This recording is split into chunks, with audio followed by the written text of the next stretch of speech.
এই দলটাকে যদি আপনার নিষিদ্ধ করা হয় তাহলে আইন শৃঙ্খলা এবং দেশের রাজনীতিরও অনেক উন্নতি হবে। কোন দলকে যখন নিষিদ্ধ করা হয় তখন সেটা নির্বাহী আদেশই হয়, সেটা কোনো বিচার বিভাগীয় আদেশে হয় না। মাননীয় প্রধানমন্ত্রী আমাকে নির্দেশ দিয়েছেন, এটা ঠিক যে আগামীকালকের মধ্যে একটা ব্যবস্থা নেওয়ার, এবং আমি আশা করি আমি কিছুক্ষণ পরে মাননীয় স্বরাষ্ট্রমন্ত্রীর সাথে বসব এবং সেইখানে আমরা সিদ্ধান্ত নিব কোন আইনি প্রক্রিয়ায় হবে, সেটা যখন আমরা সিদ্ধান্ত নিব তখন বলবো। ধন্যবাদ।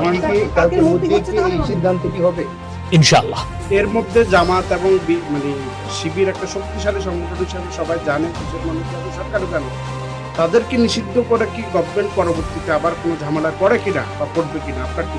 দেখেন, এই যে নৃশংসতা যেটা চালানো হয়েছে গত 16 জুলাই থেকে 20 জুলাই এবং কোটা আন্দোলনের নামে, কোটা বিরোধী আন্দোলনের নামে যে সহিংসতা চালানো হয়েছে, তার প্রথম কথা যেটা হচ্ছে যে যারা কোটা বিরোধী আন্দোলন করছিলেন তারা কিন্তু বলেছেন এই সহিংসতার সাথে তাদের কোনো সম্পৃক্ততা নাই।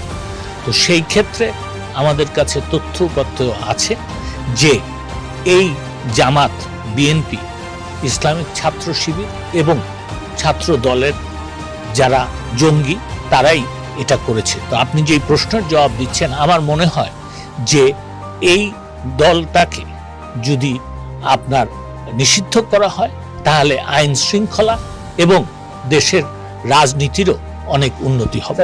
কোন দলকে যখন নিষিদ্ধ করা হয় তখন সেটা নির্বাহী আদেশই হয়, সেটা কোনো বিচার বিভাগীয় আদেশে হয় না।